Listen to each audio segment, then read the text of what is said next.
ಶುಭರಾತ್ರಿ ಸ್ನೇಹಿತರೆ.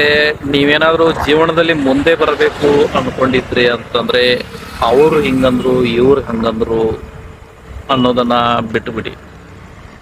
ನೀವೇನೋ ಕ್ರಿಯೇಟರ್ ಆಗಬೇಕು ಅಥವಾ ಕ್ರಿಯೇಟಿವಿಟಿ ಲೈಫ್ ಲೀಡ್ ಮಾಡಬೇಕು ಅಂತಂದ್ರೆ ಪರಿಶ್ರಮ ಪಡಲೇಬೇಕು.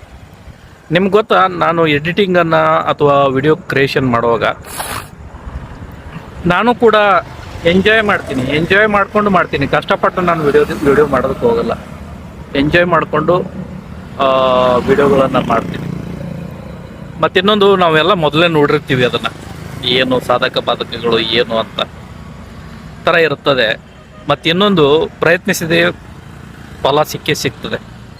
ಆಮೇಲೆ ಮಾಡದೇ ಇರೋದಕ್ಕಿಂತನೂ ಮಾಡೋದು ಉತ್ತಮ. ಪ್ರತಿಫಲ ಸಿಗೋದು ಬಿಡೋದು ಅದು ನಂತರದ ವಿಷಯ. ನಿಮ್ಗೆ ಇನ್ನೊಂದು ಗೊತ್ತಾ, ನನಗೆ ಯಾರು ಸ್ಟಾರ್ಟಿಂಗಲ್ಲಿ ಬೈದ್ರೋ ಅವಾಗ ಯಾವ್ದಕ್ಕೆ ಬೇಕು, ಅವನು ಯಾಕೆ ಮಾಡ್ತಾನೋ ವಿಡಿಯೋ, ಅದು ಏನು ಸಂಬಂಧ, ಈ ಥರ ಎಲ್ಲ ಮಾತಾಡೋರು.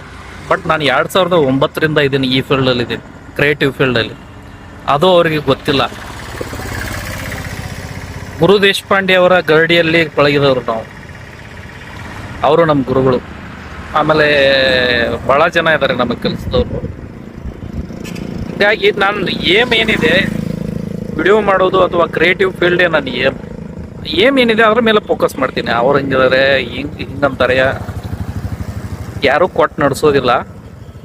ನೀನು ಹೆಸರು ಮಾಡಿದ್ರೆ ಅದೇ ಕೊನೆ ತನಕ ನಿನ್ನ ಜೊತೆಗೆ ಉಳಿಯೋದು. ಆಸ್ತಿ, ಅಂತಸ್ತು, ರೊಕ್ಕ ರೂಪಾಯಿ ಇವೆಲ್ಲ ಒಂದು ಲೆಕ್ಕಕ್ಕೆ ನಶ್ವರ. ಬಟ್ ಹೆಸರು ಮಾಡಿದ್ರೆ ದುಡ್ಡಂತೂ ಬರುತ್ತೆ, ಇದಂತೂ ನಿಜ. ನನಗೆ ಅನಿಸಿರೋದನ್ನ ರಿಯಾಲಿಟಿ ಫ್ಯಾಕ್ಟನ್ನು ನಾನು ಒಪ್ಕೊಂಡಿದ್ದೀನಿ. ಬಟ್ ನನಗೆ ಖುಷಿ ಇದೆ, ಬಟ್ ನಾನು ಟೆನ್ಷನ್ ಮಾಡ್ಕೊಳ್ಳೋದಿಲ್ಲ. ವರ್ಕ್ ಮಾಡಬೇಕಾದ್ರೆ ಎಂಜಾಯ್ ಮಾಡ್ತೀನಿ.